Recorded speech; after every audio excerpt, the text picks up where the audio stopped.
Meu sobrinho, sumido há 10 anos, surgiu sorrindo. Tia, soube da casa e vim cuidar de você. Sou Iracema, 72 anos, viúva. Mas meu porta-retratos digital já sabia de tudo. A manhã de terça-feira corria como todas as outras manhãs desde que meu Bento se foi, há quase um ano. O silêncio na casa era um companheiro constante, preenchido apenas pelo tic-tac do relógio de parede da sala. Um presente de casamento que já media o tempo de nossas vidas há 50 anos. O cheiro de café fresco e de bolo de fubá, que eu fazia mais por hábito do que por fome, pairava no ar, uma tentativa teimosa de manter a casa com cheiro de lar, mesmo sendo um lar para uma pessoa só. Eu estava sentada na poltrona de balanço, a de palhinha, que rangia suavemente no assoalho de madeira, com o tricô no colo e os pensamentos longe. Pensava na venda da casa. Tinha sido a decisão mais difícil da minha vida. Cada canto daquele casarão de 3 quartos no Tatuapé guardava uma memória. O riso dos meus filhos, hoje casados e morando longe. As festas de Natal com a família toda reunida, quando a casa ficava pequena. As noites em que Bento e eu sentávamos na varanda, contando estrelas e fazendo planos que o tempo se encarregou de mudar. Vender foi como arrancar um pedaço da minha própria pele. Mas a idade chega. As escadas se tornam montanhas e o custo para manter um lugar tão grande sozinha era uma sangria na minha aposentadoria. O dinheiro da venda, uma quantia considerável que eu nunca tinha visto na vida, estava agora aplicado no banco, rendendo o suficiente para que eu vivesse meus últimos anos com tranquilidade num apartamento pequeno e seguro. Era uma paz agridoce. Eu tinha segurança, mas sentia falta do eco dos meus passos na casa vazia, da mancha de sol que entrava pela janela da cozinha toda a tarde, do cheiro de chuva na terra do quintal. Minha vida tinha se tornado menor, mais silenciosa, mais contida. Foi nesse silêncio que a campainha soou, um som estridente que me fez dar um pulo na cadeira. O coração disparou, uma reação boba de quem não espera mais por visitas inesperadas. Deixei o tricô de lado e caminhei devagar até a porta, ajeitando o avental. Esperei que fosse a dona Marlene, da casa ao lado, que sempre aparecia para um dedo de prosa. Mas quando abri a porta, o rosto que me encarou não era o dela. Era um rosto do passado, um que a memória desempoeirou com esforço. Era Ricardo, o filho da minha falecida irmã, Clotilde, o meu único sobrinho. Ele estava diferente, claro. Os 10 anos que se passaram tinham-lhe roubado os cabelos, deixando uma testa larga e brilhante, e adicionado uma barriga que estufava a camisa de marca. Mas o sorriso era o mesmo, largo, branco, mas com algo de artificial, um sorriso que nunca alcançava os olhos. Ele segurava um buquê de margaridas um pouco murchas, como se tivessem sido compradas às pressas numa floricultura de esquina. Tia Iracema, que saudade da senhora! Ele exclamou com uma alegria forçada, já se adiantando para dentro e me envolvendo num abraço que me tirou o ar. O perfume dele era forte, amadeirado e caro. Um cheiro que não combinava em nada com a minha casa, com cheiro de café e saudade. A senhora está maravilhosa. Nem parece que o tempo passou. Eu me desvencilhei do abraço, sentindo uma estranha mistura de surpresa e desconfiança. 10 anos.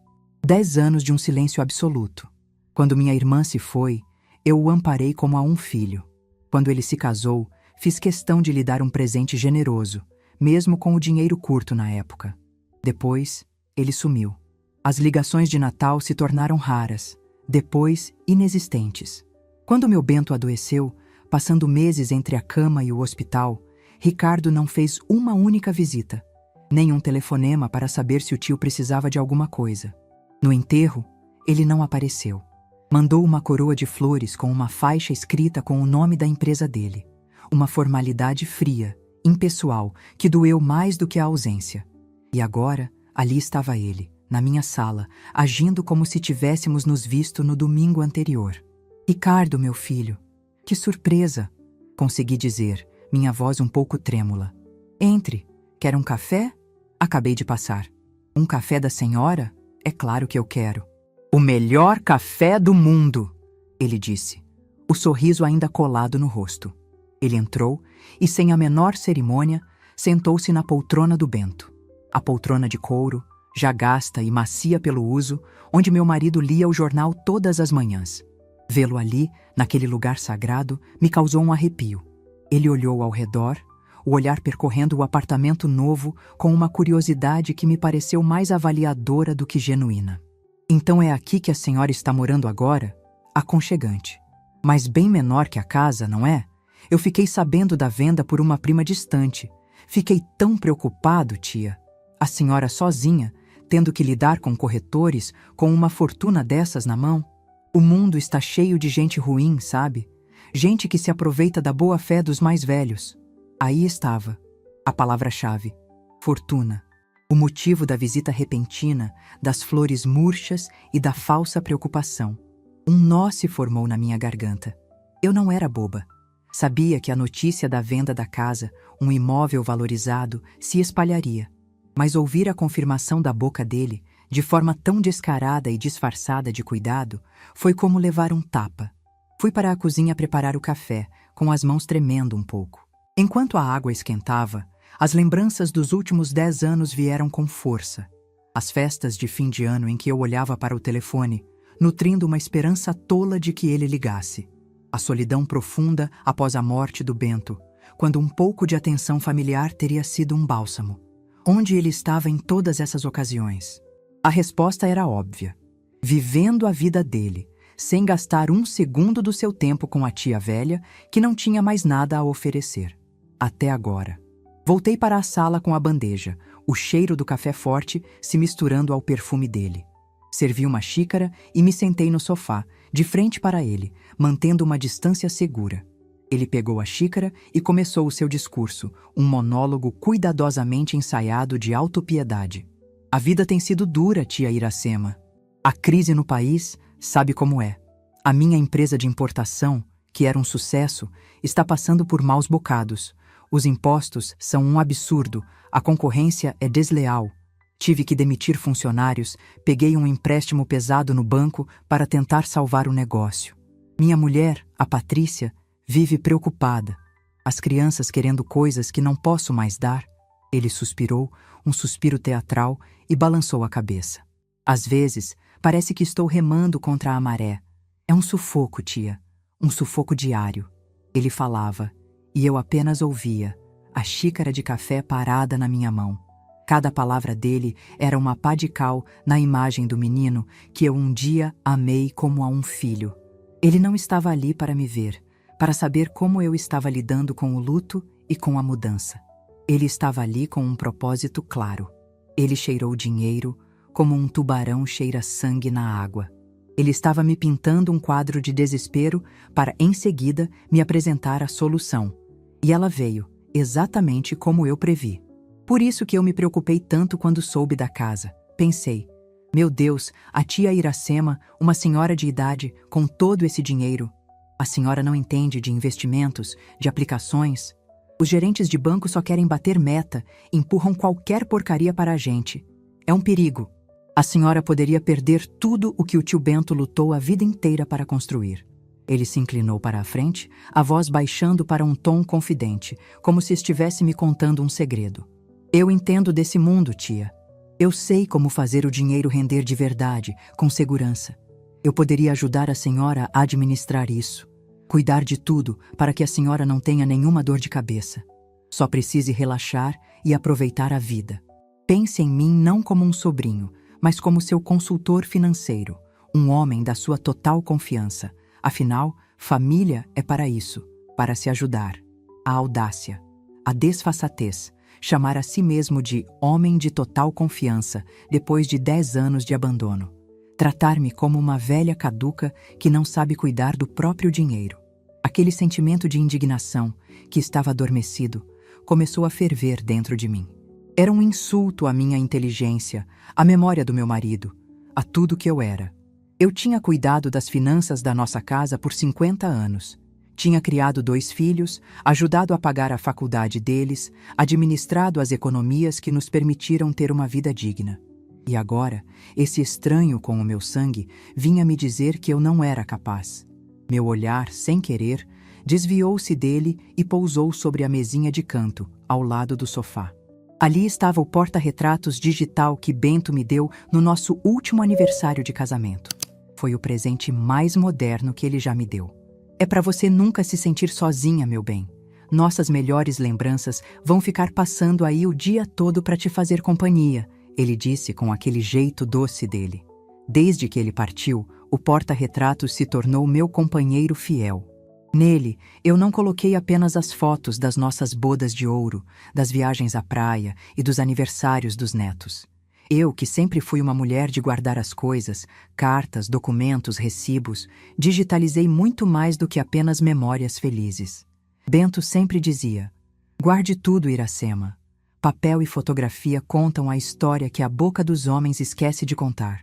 Uma calma fria e cortante desceu sobre mim, apagando o fogo da raiva. A tristeza e a decepção deram lugar a uma clareza de propósito que eu não sentia há muito tempo. Ricardo me via como uma presa fácil, uma viúva idosa, solitária e, segundo ele, desinformada. Ele achava que encontraria uma velhinha chorosa e carente, pronta para entregar as economias de uma vida em troca de um pouco de atenção falsa. Ele não sabia com quem estava lidando. Ele não sabia que os anos me ensinaram a ser paciente, a observar e, principalmente, a esperar o momento certo de agir. O poder não está em quem grita mais alto, mas em quem detém a informação. E eu tinha toda a informação de que precisava, passando em silêncio numa tela de 8 polegadas. Meu rosto, que devia estar fechado em mágoa, se abriu no sorriso mais amável e sereno que fui capaz de produzir. A mudança na minha expressão pareceu surpreendê-lo e encorajá-lo ao mesmo tempo. Ele relaxou na poltrona do meu marido, certo de que sua conversa tinha me convencido. Eu me levantei devagar, com o corpo já não tão ágil, mas com a mente mais afiada do que nunca. Você tem razão, Ricardo. É muita coisa para uma cabeça velha como a minha. Eu disse, minha voz soando doce e frágil, uma atuação digna de um prêmio. É uma bênção você ter aparecido. Família é mesmo um tesouro. Peguei o porta-retratos digital na mesinha. O toque do aparelho frio nas minhas mãos me deu uma sensação de força. Caminhei lentamente até ele, que me olhava com um brilho de vitória nos olhos, já fazendo as contas do dinheiro que conseguiria arrancar de mim. Parei na sua frente, segurando o pequeno aparelho como se fosse um troféu. Que bom que você veio se preocupar comigo, meu filho. Sente aqui mais perto, eu disse, indicando o espaço ao meu lado no sofá. Antes da gente tomar aquele café e conversar sobre negócios, me ajuda a lembrar de umas coisas. A memória da gente falha, sabe? Inclinei a tela na direção dele, onde uma foto de um dia feliz na praia dava lugar a outra, e depois a outra. O sorriso dele começou a vacilar. Uma pequena contração de incerteza no canto da boca quando ele viu as imagens mudando. Você reconhece estas fotos?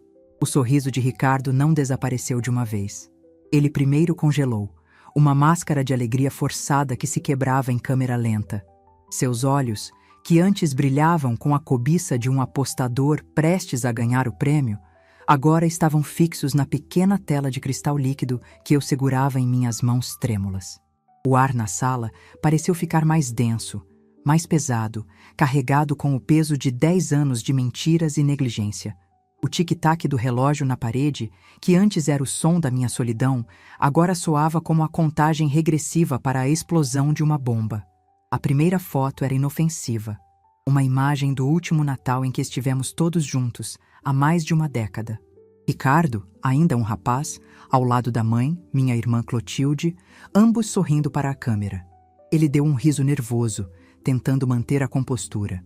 Ah, sim, tia. Lembro desse dia. A gente era feliz e não sabia, não é mesmo? Mas por que estamos vendo isso agora? Achei que íamos falar sobre o seu futuro, sobre como proteger seu dinheiro. Eu não respondi. Apenas inclinei um pouco mais o porta-retratos e a imagem mudou. Agora era uma foto de verão, tirada na mesma época em que meu Bento sofreu o primeiro infarto, o que deu início ao seu longo e doloroso declínio.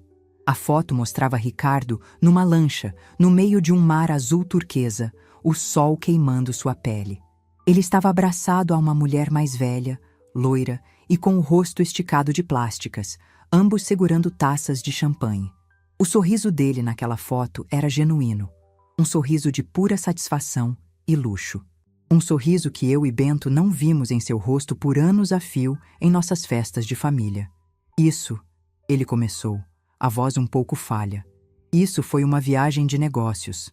Muito estressante, por sinal. A tela piscou novamente. A imagem seguinte não era uma fotografia, mas a digitalização de um cartão postal. A caligrafia era a dele, inconfundível.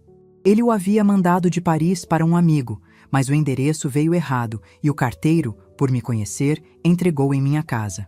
Eu guardei. Nele, Ricardo escrevia: "A coroa aqui é um caixa eletrônico sem fim. Nunca mais vou precisar trabalhar na vida. Adeus, Brasil." A data no carimbo dos Correios era do dia exato do enterro do meu Bento. O dia em que ele mandou aquela coroa de flores fria, sem sequer aparecer, para se despedir do tio que o ensinou a andar de bicicleta. O rosto de Ricardo passou de pálido para um tom esverdeado. O suor começou a brotar em sua testa larga. Ele olhou para mim, os olhos arregalados, a máscara de bom sobrinho finalmente estilhaçada no chão da minha sala. "Tia, eu não sei onde a senhora arranjou isso. É uma montagem, uma brincadeira de mau gosto. Alguém quer nos colocar um contra o outro." "Montagem, meu filho? Que palavra engraçada", respondi, com a voz mais calma e doce que consegui. Era a calma que precede a tempestade. "Não sou boa com essas modernidades, apenas guardo as coisas que recebo. E essa aqui", continuei, enquanto a imagem mudava mais uma vez, "não é montagem nenhuma. O que apareceu na tela foi a cópia de um e-mail. Um e-mail que a minha própria irmã, a mãe dele, me enviou poucas semanas antes de morrer de tristeza e desgosto. Nela, Clotilde desabafava, com palavras cheias de dor, sobre como Ricardo a pressionava para vender o apartamento e lhe dar o dinheiro, sobre como ele a acusava de ser egoísta por querer manter o único teto que tinha. Ela escreveu: "Iracema, meu filho se transformou num monstro. Ele só enxerga dinheiro. Tenho medo dele, minha irmã. Medo do que ele é capaz de fazer quando não consegue o que quer." Foi o golpe final. Ricardo se levantou da poltrona de Bento como se tivesse levado um choque. Ele me encarou, não mais com falsidade, mas com uma raiva pura e assustada. Era o olhar de uma criança pega em flagrante, uma criança que, de repente, percebe que o adulto que ela tentava enganar sempre soube de tudo. Ele abriu a boca para falar, mas nenhum som saiu. Gaguejou, apontou para o porta-retratos como se fosse uma arma apontada para ele e, por fim, deu meia volta. Eu preciso ir. Lembrei de uma reunião. Inadiável", ele murmurou, tropeçando nos próprios pés enquanto se dirigia à porta. Ele não olhou para trás. Apenas abriu a porta com uma força desnecessária e saiu, batendo-a com um estrondo que fez o prédio inteiro tremer. O silêncio que se seguiu foi diferente. Não era mais o silêncio da solidão, mas o silêncio do campo de batalha após a primeira escaramuça. O cheiro do perfume caro dele ainda estava no ar, uma presença fantasma e desagradável. A xícara de café que ele mal tocou continuava sobre a mesa de centro, uma prova de que a visita não passara de um delírio. Eu caminhei até a janela e o vi entrar num carro importado, muito mais luxuoso do que o de alguém que se dizia sufocado pelas dívidas. Ele arrancou com o carro, cantando pneu, desaparecendo na rua como um ladrão em fuga. Eu voltei para o centro da sala e me permiti sentir. O coração batia forte, uma mistura de medo, adrenalina e uma estranha, poderosa sensação de triunfo.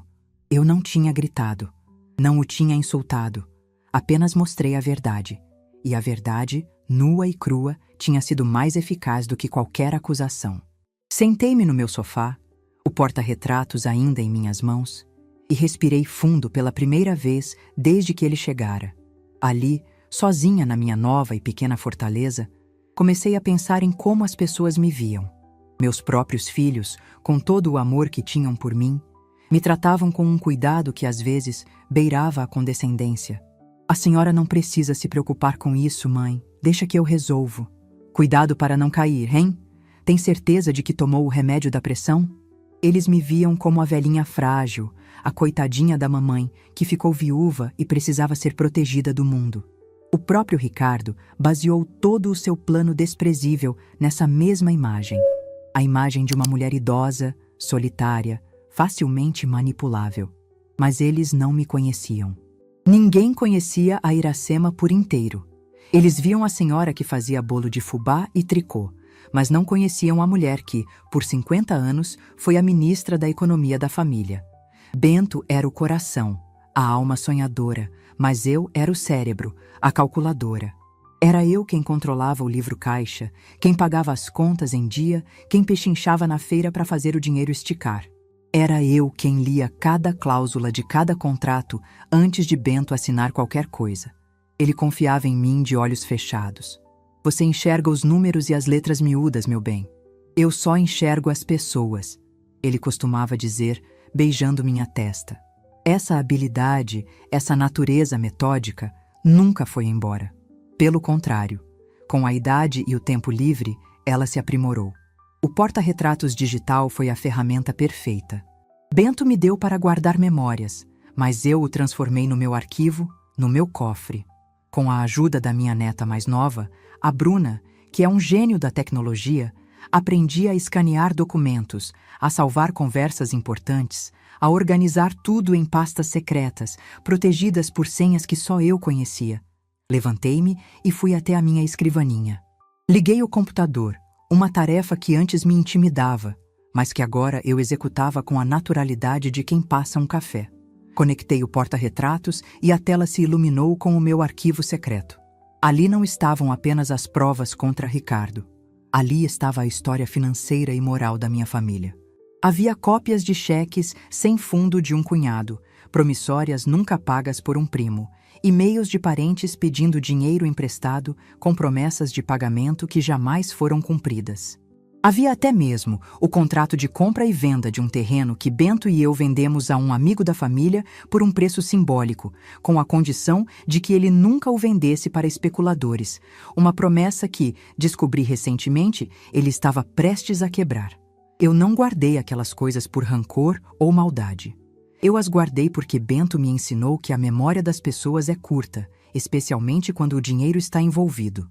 Palavras o vento leva, Iracema, mas o papel assinado e a imagem gravada ficam, ele adaptou o velho ditado. E ele tinha razão. Naquele momento, olhando para a tela do computador, eu não me senti uma velhinha frágil. Eu me senti uma general, observando o mapa do seu território e planejando a defesa de suas fronteiras. Ricardo não era apenas um sobrinho ingrato.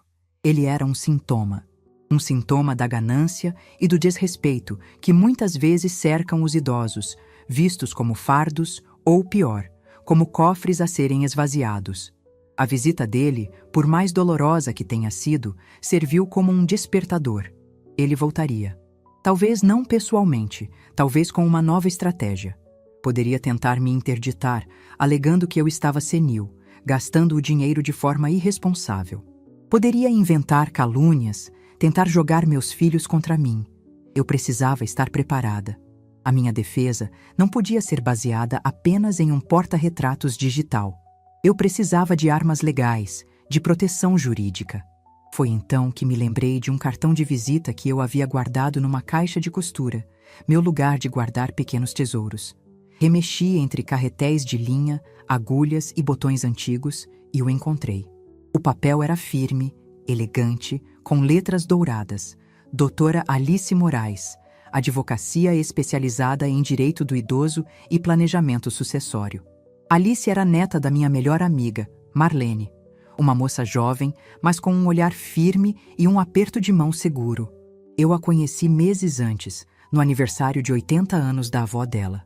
Conversamos por alguns minutos sobre plantas e sobre a burocracia para conseguir descontos em passagens, e ela me impressionou pela sua inteligência e empatia. Qualquer coisa que a senhora precisar, dona Iracema, qualquer dúvida, não hesite em me ligar. É uma honra ajudar as amigas da minha avó, ela disse, me entregando o cartão. Naquele momento, eu entendi que aquele encontro não tinha sido por acaso. Peguei o telefone, o coração agora calmo, mas determinado. Minha mão não tremeu ao discar os números. A voz do outro lado da linha era profissional e gentil. Escritório Moraes, bom dia. Bom dia, Eu gostaria de falar com a doutora Alice Moraes, por favor. Eu disse, minha voz clara e firme. Quem gostaria? O nome dela é Iracema. Diga a ela que sou a avó da amiga de infância dela, a neta da Marlene. Esperei na linha por menos de 1 minuto. A voz que veio em seguida era quente e cheia de energia. Dona Iracema, que surpresa boa! Aconteceu alguma coisa? Vovó está bem? Está ótima, minha querida. Agradeço a preocupação. Eu estou ligando por um motivo pessoal. Preciso agendar uma consulta com a senhora, se possível, com urgência. Claro. Do que se trata, se a senhora puder adiantar? Eu fiz uma pausa. Olhei para o porta-retratos sobre a mesa, que agora exibia uma foto minha e de Bento, sorrindo, no dia do nosso casamento. O assunto, doutora, é proteção patrimonial. E, digamos, um caso sério de ingratidão familiar. Houve um breve silêncio do outro lado, e então a voz de Alice voltou, agora com um tom de seriedade e foco. Entendi. Tenho um horário amanhã às 10 da manhã. Fica bom para uma senhora? Perfeito, minha filha. Estarei aí. Desliguei o telefone e uma onda de paz me invadiu. O medo tinha ido embora, substituído por uma determinação de ferro. Ricardo tinha cometido um erro fatal. Ele não acordou uma velhinha frágil. Ele acordou a mulher que, por 50 anos, protegeu o patrimônio e a honra daquela família. Ele achou que ia encontrar ruínas, mas encontrou uma fortaleza. E a rainha daquela fortaleza estava, finalmente, pronta para a guerra. Olhei para a foto do meu Bento e sussurrei para o silêncio da sala. Fique tranquilo, meu velho. O nosso legado está em boas mãos. As minhas. Na manhã seguinte, o sol que entrava pela janela da minha sala parecia ter um brilho diferente. Não era mais a luz melancólica que apenas acentuava a poeira e a solidão. Era uma luz clara, nítida, que iluminava o meu propósito. Eu me vesti com o meu melhor conjunto, um vestido de linho azul que Bento dizia que combinava com meus olhos, e prendi os cabelos brancos num coque firme. Não era vaidade. Era a armadura que eu vestia para a batalha que estava por vir. No meu colo, dentro da minha bolsa de couro, o porta-retratos digital estava desligado. Um soldado adormecido, aguardando a ordem para atacar. O escritório da doutora Alice Moraes ficava num prédio comercial moderno no centro da cidade. Um mundo de vidro e aço que contrastava brutalmente com o meu pequeno apartamento aconchegante. Por um instante, senti um frio na barriga. A dúvida de uma senhora de 72 anos entrando num território que não era o seu. Mas assim que a porta do escritório se abriu e Alice veio me receber com um sorriso caloroso e um abraço respeitoso, toda a minha insegurança se dissipou. O ambiente não era frio como o prédio sugeria. Era elegante, sóbrio, com poltronas confortáveis e o cheiro suave de chá de camomila no ar. Dona Iracema, que prazer recebê-la. Por favor, entre e fique à vontade, disse ela, me conduzindo a uma sala de reuniões com uma grande mesa de madeira e uma vista impressionante da cidade. Aceita um café, uma água, um chá? Um copo d'água, por favor, minha filha, respondi, sentando-me e sentindo a firmeza da cadeira sob mim. Alice não era como os advogados que eu via nos filmes. Era jovem, com pouco mais de 30 anos, mas seu olhar transmitia uma seriedade e uma competência que a idade, por si só, não confere. Ela se sentou à minha frente, sem pressa, e esperou que eu começasse. Não havia a impaciência de quem cobra por hora. Havia o respeito de quem está ali para ouvir. E eu falei. Contei tudo. Comecei com os 10 anos de silêncio de Ricardo, a ausência dolorosa durante a doença e a morte de Bento, a surpresa de sua visita repentina. Descrevi com detalhes a conversa, a falsa preocupação, o discurso ensaiado sobre suas dificuldades financeiras e, por fim, a proposta indecente de administrar o meu dinheiro. Enquanto eu falava, Alice apenas assentia com a cabeça, seus olhos inteligentes fixos nos meus, absorvendo cada palavra, cada pausa, cada suspiro. Ela não me interrompeu nenhuma vez.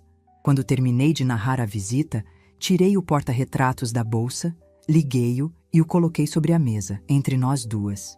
E aqui, doutora, está o motivo pelo qual ele saiu da minha casa como um rato assustado. As imagens começaram a passar. As fotos da lancha, o cartão postal de Paris, a cópia do e-mail da minha irmã. Alice se inclinou para ver, e a cada nova imagem, uma ruga de concentração se formava em sua testa. Ela pegou um bloco de notas e começou a fazer anotações, seus gestos rápidos e precisos. Quando a apresentação de slides terminou, ela se recostou na cadeira e me olhou com uma expressão que era uma mistura de indignação e admiração. Dona Iracema, a senhora não faz ideia da quantidade de casos que eu recebo neste escritório de filhos, netos e sobrinhos tentando aplicar o mesmíssimo golpe. A história é sempre a mesma. O idoso é tratado como incapaz. Suas economias são vistas como uma herança adiantada e a ganância fala mais alto que o amor. A diferença, ela disse, apontando para o porta-retratos, é que a senhora veio preparada. A senhora tem um dossiê. Isso muda tudo. A palavra dossiê me fez sorrir por dentro. Era exatamente isso. Meu arquivo de memórias e verdades. O que faremos, doutora? Perguntei sentindo-me pela primeira vez em muito tempo como parte de uma equipe. Primeiro, a defesa, disse Alice, o tom de voz agora transformado, direto, estratégico. Vamos proteger seu patrimônio de uma forma que ninguém, nem mesmo seus filhos com a melhor das intenções, possa interferir sem o seu consentimento explícito. Vamos criar um testamento vital, que garante que suas vontades sobre tratamentos de saúde sejam respeitadas. E vamos reestruturar seus investimentos sob a consultoria de um especialista da minha confiança, amarrando tudo em cláusulas que exigem a sua assinatura lúcida para qualquer movimentação. Vamos construir uma muralha ao redor da senhora e do seu dinheiro. Enquanto ela falava, eu sentia um peso sendo tirado das minhas costas. Não era apenas sobre o Ricardo, era sobre a minha autonomia, o meu direito de envelhecer com dignidade e controle sobre a minha própria vida. E o ataque? Perguntei, surpreendendo a mim mesma com a palavra. Alice sorriu, um sorriso rápido e astuto. O ataque, dona Iracema, será silencioso, por enquanto. Não vamos fazer nada contra ele diretamente. Apenas vamos nos preparar. Vou redigir uma notificação extrajudicial, detalhando a tentativa de coação e apropriação indébita, baseada no seu relato e nas provas que a senhora tem. Não vamos enviá-la agora. Vamos guardá-la como uma carta na manga. Se ele der mais um passo em falso, se ele tentar difamar a senhora ou iniciar um processo de interdição, essa notificação será a nossa primeira resposta. E será devastadora. Saí daquele escritório 2 horas depois, sentindo-me 10 anos mais jovem. O plano estava traçado. A execução seria minha. Enquanto isso, em outro canto da cidade, a confusão do meu antagonista começava a se transformar em ação. Ricardo, depois de uma noite mal dormida, remoendo a humilhação, decidiu que a melhor defesa era o ataque. Ele pegou o telefone e ligou para o elo que ele julgava ser o mais fraco da corrente. Minha filha, Lúcia. Lúcia? É o seu primo, Ricardo. Desculpe ligar assim sem avisar, mas estou terrivelmente preocupado com a tia Iracema. Ele começou, a voz carregada de uma aflição fingida. Ricardo? Aconteceu alguma coisa com a mamãe? A voz da minha filha era pura ansiedade. Acontecer, não aconteceu. Ainda. Mas eu fui visitá-la ontem, Lúcia. E ela não está bem. Não está mesmo. Ela está confusa, falando coisas do passado como se fossem hoje. Me mostrou umas fotos antigas, misturando tudo. Ela parecia perdida. E com a venda da casa, ela está sentada numa montanha de dinheiro. Eu tentei conversar, oferecer ajuda, mas ela ficou arredia. Tenho medo, prima. Medo que algum golpista se aproxime dela, que ela assine algum papel sem saber. Acho que a solidão e o luto estão afetando o juízo dela. Vocês precisam fazer alguma coisa antes que seja tarde demais. O veneno foi inoculado com sucesso. Lúcia, que sempre foi a mais emotiva e superprotetora dos meus filhos, entrou em pânico. Desligou o telefone com Ricardo e ligou imediatamente para o irmão, Heitor, repetindo a história alarmante do primo desaparecido. A semente da dúvida sobre a minha sanidade mental estava plantada.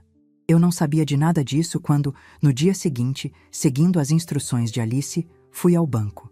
Não pedi que meus filhos me acompanhassem. Fui sozinha. A presença de Alice, que me encontraria lá, era toda a companhia de que eu precisava. O gerente do banco, um rapaz chamado Flávio, que devia ter a idade do meu neto, me recebeu com a simpatia condescendente que muitos jovens reservam aos idosos. Dona Iracema, em que posso ajudá-la hoje? Veio ver o rendimento da sua aplicação? Está rendendo bem, viu? Ele disse, falando alto e devagar, como se eu fosse um pouco surda ou lenta de raciocínio. Bom dia, Flávio. Na verdade, eu vim reestruturar todos os meus investimentos. E para me auxiliar, eu trouxe a minha advogada, doutora Alice Moraes. Eu disse no meu tom de voz normal. Alice, que tinha acabado de chegar, estendeu a mão para o gerente. A mudança na expressão dele foi instantânea. A simpatia forçada deu lugar a uma seriedade nervosa. A velhinha simpática, de repente, tinha assessoria jurídica. Por uma hora, sentada naquela sala com ar-condicionado, eu me senti no comando. Alice traduzia o jargão financeiro para mim, mas na maioria das vezes eu entendia perfeitamente.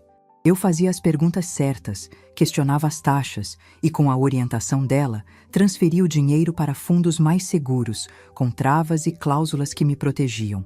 Cada assinatura minha naquele monte de papéis era um tijolo a mais na minha fortaleza. O momento crucial, o ponto de virada onde meu sobrinho perceberia que o jogo tinha mudado, veio naquela mesma tarde. Meu telefone tocou. Era a Lúcia. Mãe, onde a senhora estava? Te liguei o dia todo. Fiquei preocupada, ela disse, a voz beirando a histeria. Estava no banco, minha filha, resolvendo umas coisas. Respondi calmamente enquanto regava minhas samambaias. No banco? Sozinha? Mãe, por que não me chamou? O Ricardo me ligou. Ele disse que a senhora não está bem, que está confusa. Eu e o Heitor estamos pensando em ir aí no fim de semana. Talvez fosse bom a gente ajudar a senhora a cuidar desse dinheiro. É muita responsabilidade para a senhora sozinha. Aí estava. A conversa manipuladora de Ricardo já tinha feito efeito. Respirei fundo, não para me acalmar, mas para dar peso às minhas próximas palavras. Lúcia, minha querida, agradeço imensamente a sua preocupação e a do seu irmão. E a do seu primo também. Falei, com uma pitada de ironia na última frase. Mas eu preciso que vocês fiquem tranquilos. Está tudo sob o mais absoluto controle. Mas, mãe, eu sei que vocês se preocupam. Eu a interrompi com uma firmeza que ela não ouvia na minha voz há anos. E é exatamente por isso que eu tomei uma providência profissional. Contratei uma advogada excelente para me auxiliar em todas as minhas decisões financeiras. Ela esteve comigo no banco hoje. Então, pode ficar em paz. Não precisa mais se preocupar com absolutamente nada. Houve um silêncio mortal do outro lado da linha. Eu podia quase ouvir os pensamentos da minha filha, o choque, a confusão. A mãe, a velhinha frágil que eles precisavam proteger, tinha contratado uma advogada, sem consultá-los, sem pedir permissão. A narrativa deles sobre mim tinha acabado de ruir. Uma advogada? Lúcia gaguejou. Mas por quê? Quem é ela? Uma profissional competente que vai garantir que o meu futuro e o patrimônio que eu e seu pai construímos estejam seguros, respondi. Agora preciso desligar, minha filha. A novela vai começar. Um beijo. Eu sabia que em menos de 5 minutos, Lúcia ligaria para Ricardo para contar a novidade. A notícia de que eu tinha uma advogada se espalharia como fogo, frustrando o plano dele de me pintar como uma idosa senil e vulnerável. A minha execução silenciosa estava em pleno andamento. E como previsto, meu celular vibrou 10 minutos depois. Não era uma ligação. Era uma mensagem de WhatsApp, de um número que eu não via há anos. Era Ricardo. A mensagem era longa, uma mistura de falsa preocupação com ameaça velada. Tia, a Lúcia me contou que a senhora contratou uma advogada. Fico chocado.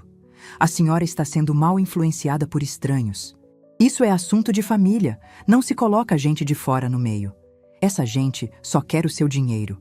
Por favor, me escute, dispense essa mulher e vamos conversar. Só quero o seu bem. Eu li a mensagem, sentindo uma satisfação fria. Ele estava acuado. O lobo estava tentando se vestir de cordeiro novamente, mas já era tarde demais. Com os dedos firmes, digitei a minha resposta, curta, objetiva e demolidora. Exatamente como Alice havia me instruído a fazer caso ele entrasse em contato. Ricardo, agradeço o seu contato. A partir de hoje, qualquer assunto referente a mim ou aos meus bens deverá ser tratado diretamente com a minha advogada, doutora Alice Moraes. O telefone do escritório é este. Passar bem. Enviei a mensagem e, em seguida, sem hesitar, bloqueei o número dele. O duplo tique azul da confirmação de leitura foi o som do portão da minha fortaleza se fechando na cara do inimigo. A minha mensagem, curta e afiada como um bisturi, deve ter caído como uma bomba no mundo de Ricardo. Imagino-o lendo e relendo aquelas poucas palavras, a tela do celular iluminando um rosto contorcido de raiva e incredulidade. O caminho fácil, o acesso direto à velhinha frágil, estava bloqueado. A fortaleza que ele pensou que invadiria com um sorriso e um buquê de flores murchas tinha agora muralhas legais e uma sentinela chamada Doutora Alice Moraes. A primeira consequência concreta de seus atos foi o silêncio. O silêncio e a porta fechada na sua cara. Mas a ganância é uma erva daninha persistente. Ricardo não desistiria tão fácil. Se não podia mais falar comigo, tentaria contornar o obstáculo. No dia seguinte, ele ligou para o escritório da minha advogada, certamente esperando usar seu charme manipulador para intimidar ou persuadir a advogadazinha, que estava influenciando sua tia. Ele não sabia onde estava se metendo. Alice me contou a conversa mais tarde e eu pude visualizar a cena perfeitamente. Ricardo, com sua voz impostada de homem de negócios importante, tentando soar razoável e preocupado. Doutora Moraes, aqui é Ricardo, sobrinho de Iracema. A senhora talvez não entenda as nuances da nossa família, mas minha tia é uma idosa, muito querida, mas que ficou, digamos, vulnerável após a morte do meu tio. Estou muito preocupado que ela esteja tomando decisões precipitadas, influenciada por terceiros que não têm os interesses da família no coração. Do outro lado da linha, Alice permaneceu impassível, sua voz calma e profissional como o aço. Senhor Ricardo, agradeço sua ligação. Permita-me esclarecer alguns pontos. Terceiros, no caso, sou eu, uma profissional contratada. E a única pessoa que demonstrou não ter os interesses da sua tia no coração, até o momento, foi o senhor. A sua visita, a sua tentativa de coação emocional para obter controle financeiro e o seu histórico de abandono familiar foram devidamente registrados. Houve um silêncio chocado do outro lado. Alice continuou, implacável. Minha cliente, Dona Iracema, está em plena posse de suas faculdades mentais, algo que pude constatar pessoalmente e que qualquer perícia médica confirmará com facilidade. Ela é lúcida, inteligente e perfeitamente capaz de administrar a própria vida. As medidas de proteção patrimonial que tomamos são um procedimento padrão para evitar exatamente o tipo de assédio predatório que o senhor tentou cometer. Qualquer nova tentativa de contato direto com a minha cliente ou qualquer ato de difamação para com terceiros será respondido com as medidas legais cabíveis. O senhor me entende? O blefe de Ricardo tinha sido exposto. Ameaçado e sem argumentos, ele gaguejou uma desculpa e desligou o telefone. A primeira tentativa de reverter a situação havia falhado miseravelmente. Frustrado, ele partiu para sua única arma restante. Meus filhos. Ele ligou para Lúcia e Heitor, agora com um discurso muito mais agressivo e alarmista. Ele pintou um quadro em que eu era uma prisioneira, manipulada por uma advogada abutre que me isolara da família para roubar meu dinheiro.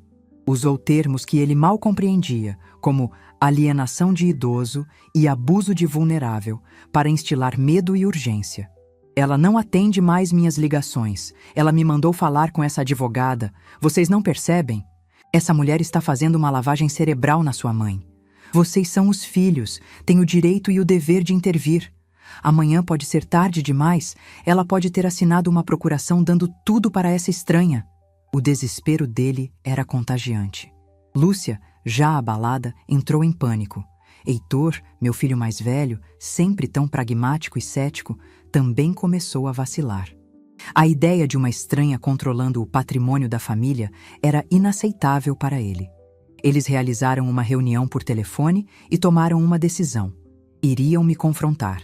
Iriam até o meu apartamento no sábado para colocar as coisas em pratos limpos e, se necessário, tomar as rédeas da situação. Eles estavam vindo para me salvar de mim mesma. Eu já esperava por isso. Alice havia me alertado. Ricardo vai tentar usar seus filhos contra a senhora. Eles virão, cheios de preocupação e com a certeza de que estão fazendo o bem. Não os receba com raiva. Receba-os com a verdade. E foi o que eu fiz. No sábado de manhã, preparei a casa. Fiz um bolo de laranja, o favorito deles, e passei um café fresco. O cheiro de lar, de mãe, era parte da minha estratégia. 20 minutos antes da hora marcada, a campainha tocou. Era Alice, impecavelmente vestida num terninho cinza, trazendo uma pasta cheia de documentos. "Pronta, dona Iracema?" Ela perguntou com um sorriso encorajador. "Pronta desde o dia em que nasci, minha filha", respondi, sentindo uma calma que me surpreendia. Quando Lúcia e Heitor chegaram, suas expressões eram uma mistura de determinação e preocupação. Eles me abraçaram, mas foi um abraço tenso, formal. Seus olhos passaram por mim e pousaram em Alice, sentada discretamente numa poltrona no canto da sala. A surpresa em seus rostos foi evidente. Eles vieram para enquadrar a mãe, frágil e confusa, e deram de cara com a advogada dela, servindo-se de café na minha sala de estar. "Mãe, o que significa isso? Quem é essa senhora?" perguntou Heitor, o tom já defensivo. "Essa é a doutora Alice Moraes, minha advogada. E a partir de hoje, minha amiga. Eu a convidei para o nosso café, pois o assunto que vocês vieram tratar também é do interesse dela", respondi com a voz serena. A sala ficou em silêncio por um momento. Lúcia se remexeu no sofá, desconfortável. "Mãe, a gente veio conversar em família." "E é exatamente o que vamos fazer", eu disse. "Sentem-se, comam um pedaço de bolo. A conversa será longa." Eles se sentaram rígidos e a conversa começou. Heitor tomou a frente, como sempre. "Mãe, estamos preocupados. O Ricardo nos contou umas coisas, e esse seu comportamento de contratar uma advogada sem nos consultar, a gente só quer o seu bem. Talvez fosse melhor se a senhora nos passasse uma procuração para que eu e a Lúcia pudéssemos ajudar a senhora a gerir as coisas, para evitar problemas." "Problemas como o primo de vocês?" perguntei, e a pergunta pairou no ar. Lúcia interveio, a voz embargada. "O Ricardo pode ser um chato, mãe, mas ele se preocupou em te visitar. Ele disse que a senhora está esquecida, confusa. Foi a minha deixa. A hora da revelação completa. Respirei fundo e olhei para os meus 2 filhos, os frutos do meu ventre, que me olhavam com uma mistura de amor e pena, sem fazer a menor ideia de quem eu era de verdade. "Confusa?" repeti, a voz baixa, mas cortante. "Vocês acham que eu estou confusa?" Peguei o porta-retratos digital, que já estava posicionado sobre a mesa de centro. Liguei-o e virei a tela para eles. "Eu quero que vocês vejam uma coisa. A confusão da mãe de vocês." As mesmas imagens que nocautearam Ricardo começaram a passar. A foto na lancha. O cartão postal de Paris, com a data do funeral do pai deles. O e-mail da tia Clotilde. Lúcia levou a mão à boca, os olhos cheios de lágrimas. Heitor ficou pálido, a mandíbula travada de raiva. O castelo de mentiras que Ricardo construiu desmoronou em menos de 1 minuto. Isso é verdade, mãe?" perguntou Heitor, a voz rouca. "Cada palavra, cada imagem", afirmei. "O primo de vocês não apareceu por preocupação. Ele apareceu porque sentiu o cheiro do dinheiro, assim como um abutre sente o cheiro da carniça. Ele achou que encontraria uma velha senil e solitária, pronta para ser depenada. E vocês, meus filhos, com toda a boa intenção do mundo, acreditaram nele. Acreditaram que eu, a mulher que administrou esta casa e esta família por 50 anos, de repente me tornei uma incapaz da noite para o dia. Mas a revelação do meu poder não estava apenas naquele aparelho. Estava na minha história. Levantei-me, fui até a velha escrivaninha de Bento e peguei um dos livros caixa encadernados em couro, com a contabilidade doméstica de décadas. Coloquei-o sobre a mesa com um baque surdo. "Vocês acham que o pai de vocês construiu tudo isso sozinho? Seu pai era um homem maravilhoso, um trabalhador incansável, o amor da minha vida. Mas ele era um sonhador. Quem mantinha os pés dele no chão, quem controlava cada centavo que entrava e saía, quem negociava com os gerentes de banco, quem decidiu aplicar na poupança em vez de em ações arriscadas, quem o convenceu a comprar esta casa e não aquele sítio que não valia nada, fui eu, sempre fui eu. Abri o livro em uma página amarelada. Está vendo isso aqui, Heitor? Foi o dinheiro que eu juntei, vendendo meus bordados, para completar a entrada do primeiro carro de vocês. E isso aqui, Lúcia, foi o controle que eu fiz para pagarmos a sua festa de 15 anos sem entrar no vermelho. Eu nunca fui apenas a dona de casa que fazia o jantar. Eu fui a ministra da Fazenda, a diretora financeira, a sócia silenciosa em cada decisão que seu pai tomou. O choque no rosto deles era profundo. Não era apenas a descoberta da canalice do primo, era a descoberta da própria mãe. Era como se, por toda a vida, eles tivessem olhado para mim e visto apenas uma figura familiar, um papel, a mãe, a esposa, a avó, e não a pessoa completa, com cérebro, estratégia e força. Lúcia começou a chorar, um choro de vergonha e arrependimento. Mãe, me perdoa. Por favor, me perdoa. Eu nunca pensei. A gente só queria proteger a senhora. Heitor não chorou, mas seus olhos estavam vermelhos. Ele olhava para o livro-caixa, para o porta-retratos, para mim, e eu via a realização tomando conta dele. A realização de sua própria soberba, da sua subestimação. Eu sinto muito, mãe. De verdade. Nós te tratamos como uma criança. E a senhora é uma fortaleza. Aquele era o meu momento de triunfo. Não um triunfo de gritos e acusações, mas um triunfo silencioso e absoluto. A verdade estava na mesa, inegável. A nova dinâmica de poder estava sendo estabelecida ali, naquele exato instante. Eu me aproximei deles, peguei nas mãos de cada um. Meu coração não guardava raiva, apenas o alívio da verdade revelada. Eu não preciso de proteção, eu preciso de respeito, eu disse, olhando nos olhos de cada um. Eu não preciso que vocês cuidem do meu dinheiro. Eu preciso que vocês venham tomar um café comigo aos domingos e me contem sobre a vida de vocês. Eu não sou um fardo, nem um problema a ser administrado. Eu sou a mãe de vocês, a matriarca desta família.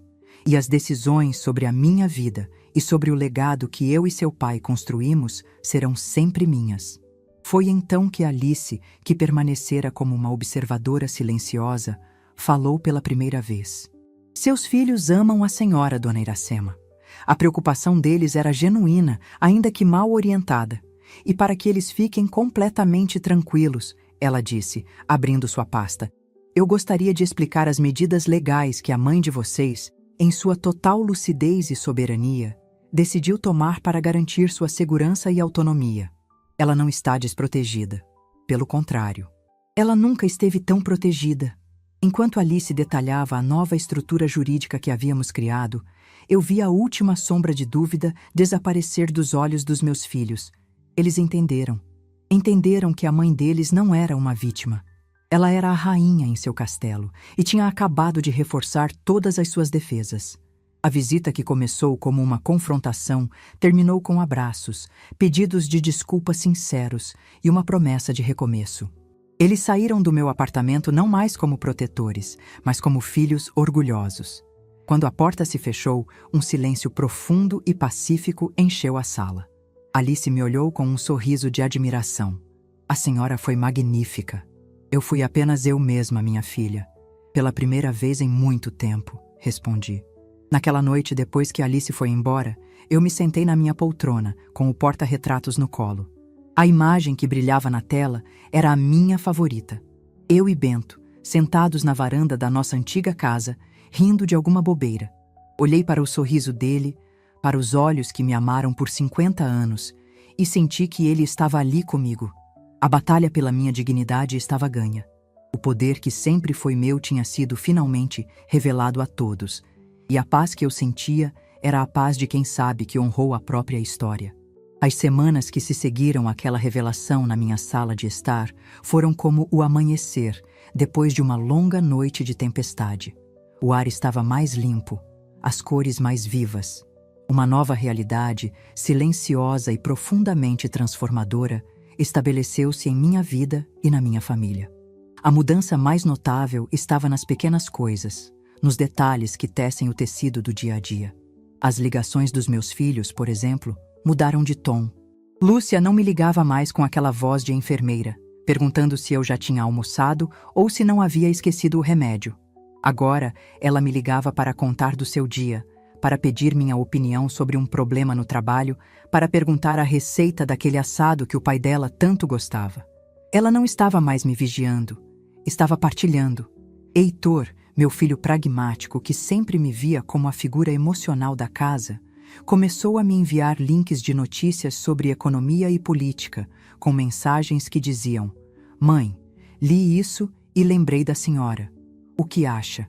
Ele estava, pela primeira vez, me enxergando como uma interlocutora, uma mente com quem ele podia debater. O respeito que eles sempre tiveram por mim, antes velado por uma camada de proteção condescendente, agora era explícito, genuíno. Eles não me amavam mais ou menos que antes. Eles me amavam melhor. O primeiro almoço de domingo em meu apartamento após o confronto foi a prova final dessa nova era. Eles chegaram sem a postura de quem vem cumprir uma obrigação, mas com a leveza de quem vem para casa. Enquanto eu terminava de temperar a salada, Heitor, que nunca havia entrado na minha cozinha a não ser para pegar um copo d'água, parou ao meu lado, observando. "Sabe, mãe", ele disse, a voz baixa, "outro dia, no banco, o gerente me sugeriu um investimento de alto risco. Lembrei do que a senhora disse sobre o livro caixa, sobre sempre escolher a segurança. Eu recusei a oferta dele. Acho que, finalmente, entendi de onde o pai tirava a prudência dele. Naquele momento, enquanto eu misturava o azeite e o vinagre, meus olhos se encheram de lágrimas. Não de tristeza, mas de uma alegria profunda, a alegria de ser vista, de ser verdadeiramente reconhecida pelo que eu sempre fui. Meu legado não estava apenas no dinheiro que eu e Bento juntamos, mas na sabedoria que, finalmente, eu estava conseguindo passar adiante. Mas enquanto minha família se curava e se fortalecia, o antagonista da minha história, o catalisador de toda essa transformação, caminhava para o seu inevitável fim de linha. A lição de Ricardo não viria de mim, mas da própria vida, que é a mais implacável das professoras. Cerca de um mês depois do nosso último contato, a campainha do meu apartamento tocou numa noite de quinta-feira. Era tarde, e eu não esperava ninguém. Ao espiar pelo olho mágico, meu coração deu um solavanco. Era ele. A figura que estava do outro lado da porta, porém, era uma sombra patética do homem que ali estivera semanas antes. O cabelo estava despenteado, o rosto abatido e com a barba por fazer. As roupas de marca tinham sido substituídas por uma calça jeans gasta e uma camiseta amassada. O carro importado não estava em lugar nenhum. Ele parecia um homem derrotado. Hesitei por um instante, mas a mulher que eu havia me tornado não tinha mais medo. Abri a porta, mantendo a corrente de segurança no lugar. "Ricardo?" perguntei, a voz firme. Ele me olhou e em seus olhos não havia arrogância, apenas um desespero oco. "Tia, por favor, eu preciso falar com a senhora, só por 5 minutos." Eu o observei em silêncio. A vida já o havia punido de forma mais dura do que eu jamais poderia. Tirei a corrente e abri a porta. "Entre, mas só por 5 minutos." Ele entrou e ficou parado no meio da sala, parecendo não saber o que fazer. O cheiro que ele exalava não era mais de perfume caro, mas de suor e de derrota. Eu perdi tudo, tia Iracema." Ele começou, a voz embargada. "A Patrícia me deixou, a empresa faliu, o banco tomou o meu carro, o apartamento, aquela mulher com quem eu viajava", ele disse, referindo-se à foto na lancha. "Descobriu umas coisas e me mandou embora com a roupa do corpo. Eu não tenho para onde ir, não tenho ninguém." Ele esperava, talvez, que eu sentisse pena, que o meu instinto familiar falasse mais alto e que eu o acolhesse. Mas a pena que eu sentia era distante, clínica. Era a pena que se sente por alguém que escolheu o próprio veneno e o bebeu até a última gota. "Eu sinto muito pela sua situação, Ricardo", eu disse, e eu realmente sentia. Não pela perda do dinheiro dele, mas pela pobreza de seu espírito. "Mas o que você espera de mim?" "Eu não sei", ele choramingou. as lágrimas finalmente escorrendo pelo rosto sujo. Um pouco de dinheiro para recomeçar? Um lugar para ficar por uns dias? Qualquer coisa. Eu errei, tia. Eu sei que errei. Eu fui um canalha, um monstro. Mas eu estava desesperado. O desespero faz a gente fazer coisas horríveis.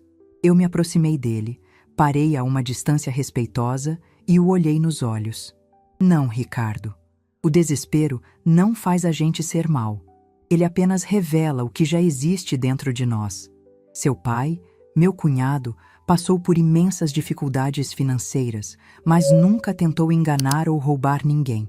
Sua mãe, minha irmã, morreu com o coração partido pela sua ganância, não pela falta de dinheiro. O que eu e seu pai construímos, eu disse, a voz calma, mas inflexível, foi com trabalho honesto, com respeito um pelo outro, com amor. Este dinheiro não pode consertar o que está quebrado dentro de você. Ele só te afundaria ainda mais. Ele me olhou, a última centelha de esperança se apagando em seus olhos. Ele entendeu. A porta estava fechada, para sempre. Eu não posso te dar dinheiro, continuei. Mas posso te dar a única coisa que talvez ainda tenha algum valor. Fui até minha escrivaninha, escrevi um endereço num pedaço de papel e o entreguei a ele. Isto é um abrigo que oferece refeições quentes e um lugar para dormir. E este, acrescentei anotando um número de telefone, é de um grupo de apoio para pessoas que se perderam. É tudo o que eu posso e tudo o que eu vou fazer por você. O resto do caminho, meu sobrinho, você terá que fazer sozinho. Ele pegou o papel com a mão trêmula, amassou-o no bolso e saiu sem dizer mais uma palavra. Enquanto eu fechava a porta, não senti triunfo, nem raiva. Senti apenas o alívio de um capítulo encerrado. A lição dele estava apenas começando. A minha já estava aprendida. O impacto positivo de toda essa jornada se espalhou como ondas num lago. A transformação mais bonita foi a da minha filha, Lúcia, que sempre viveu à sombra do marido e, com medo de se impor, começou a florescer. Cerca de 2 meses depois, ela me visitou no meio da semana, com um brilho nos olhos que eu não via desde que era uma menina. Mãe, eu preciso te contar uma coisa, ela disse, sentando-se à mesa da cozinha. Eu pedi demissão do meu emprego. Fiquei em silêncio, esperando. Eu sempre odiei aquele escritório. E sempre quis abrir meu próprio ateliê de costura, como a vovó Clotilde. O Paulo, o marido dela, sempre dizia que era loucura, que era arriscado. Mas ontem eu disse a ele que a decisão era minha, que o dinheiro que eu tinha guardado era meu e que eu ia investir no meu sonho. E sabe por que eu fiz isso, mãe? Porque eu vi a senhora. Eu vi a senhora enfrentando tudo e todos, dona de si. E eu pensei, eu sou filha dessa mulher. Eu também tenho essa força. As lágrimas que chorei naquele dia foram as mais doces da minha vida. Minha luta não tinha sido apenas minha. Ela tinha acendido uma chama em minha filha, tinha lhe dado a permissão para ser dona do próprio destino. Esse era o verdadeiro legado. Na quietude dos meus dias, eu refletia muito sobre a minha jornada. Olhava para o porta-retratos digital, que agora voltara a ser apenas um álbum de doces memórias, e pensava em como a vida é curiosa. A dor da perda de Bento, a traição de Ricardo, tudo aquilo tinha sido um veneno que, por pouco, não me consumiu. Mas, de alguma forma, eu o transformei em antídoto. Descobri que o envelhecimento, que a sociedade nos pinta como um tempo de perdas e fragilidade, pode ser, na verdade, um tempo de acúmulo. Acumulamos não só rugas e cabelos brancos, mas sabedoria, experiência, resiliência. Descobri que a nossa força não diminui com os anos. Ela apenas muda de forma.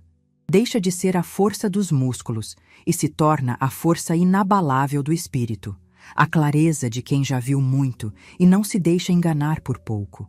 Somos bibliotecas vivas e ai de quem nos julga apenas pela capa envelhecida. Meu novo horizonte surgiu de onde eu menos esperava. Doutora Alice, que se tornara uma visitante regular para os nossos cafés, me fez uma proposta surpreendente. Dona Iracema, ela disse um dia, sua história é poderosa.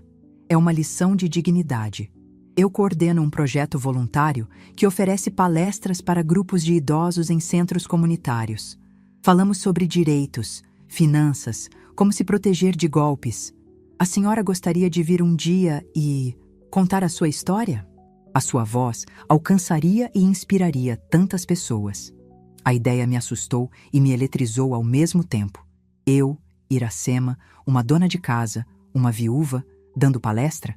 Mas então eu pensei em todas as outras Iracemas por aí, sentadas em suas poltronas, sentindo-se invisíveis, subestimadas.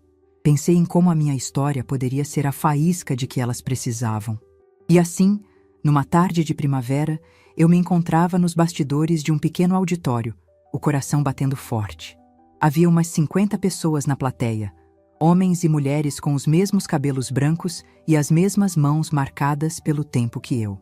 Olhei-me num espelho na parede. Ajeitei o colar de pérolas que Bento me dera, o meu amuleto. A mulher que me encarou de volta não era uma velhinha assustada.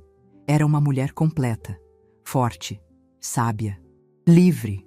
Respirei fundo, sorri para a minha imagem e sussurrei para o homem que sempre estaria em meu coração. Olha só, meu velho, a sua Iracema vai dar palestra. E caminhei em direção à luz. Minha transformação estava completa e a minha nova vida estava apenas começando.